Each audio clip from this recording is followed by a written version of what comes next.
संसद में जमकर हंगामा हुआ। वजह थी कांग्रेस नेता राहुल गांधी का बयान, जिसमें उन्होंने लद्दाख में चीन की घुसपैठ को लेकर सरकार को घेरा। लेकिन बीजेपी नेता और केंद्रीय मंत्री किरण रिजिजू ने इस बयान पर पलटवार करते हुए राहुल गांधी से देश से माफी मांगने की बात की। तो क्या राहुल गांधी चीन के लिए माफी मांगेंगे या फिर अपने बयान पर कायम रहेंगे? We have the Chinese, and the Prime Minister has denied it, and the army has contradicted the Prime Minister. It's true. The Prime Minister has denied it. The Prime Minister has denied it, and the army has disagreed with the Prime Minister that China is sitting on 4,000 square kilometers of our land, of our territory.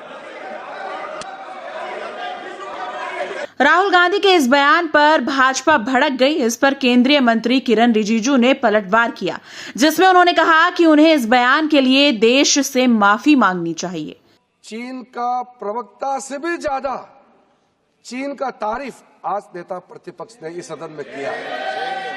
Bharat के संसद में चीन का गुणगान इतना गाया मैं तो आज तक जिंदगी में सुना नहीं है।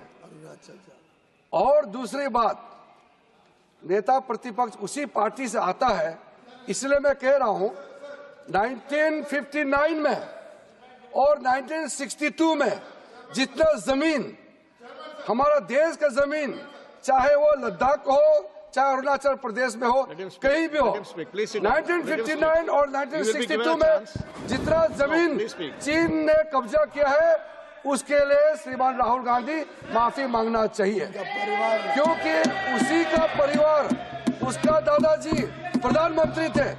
इसलिए मैं आज ये मांग करना चाहता हूं, सुरेश जी आप सीनियर मेंबर है, आपको शर्म, आप 8 बार चुनाव जीत के आए हैं, आप सीनियर हैं।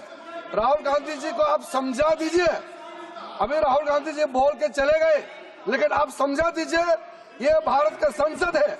इस देश में, हमारा भारत का संसद में भारत का अपमान हम नहीं सह सकते हैं। हम ये तो बड़ा सवाल ये है कि राहुल गांधी अपने बयान के लिए माफी मांगेंगे। राहुल गांधी के इस बयान से साफ है कि वो अपनी बात पर कायम है और माफी मांगने के मूड में नहीं है। लेकिन इस पूरे विवाद के बीच संसद में जमकर हंगामा हुआ और कार्यवाही कई बार स्थगित करनी पड़ी। अब देखना यह है कि सरकार इस मुद्दे पर कोई कार्रवाई करती है या ये विवाद ऐसे ही जारी रहेगा। आपको क्या लगता है कि राहुल गांधी को अपने बयान के लिए माफी मांगनी चाहिए या विपक्ष का सरकार पर सवाल उठाना जायज है? अपनी राय हमें कमेंट में जरूर बताइएगा।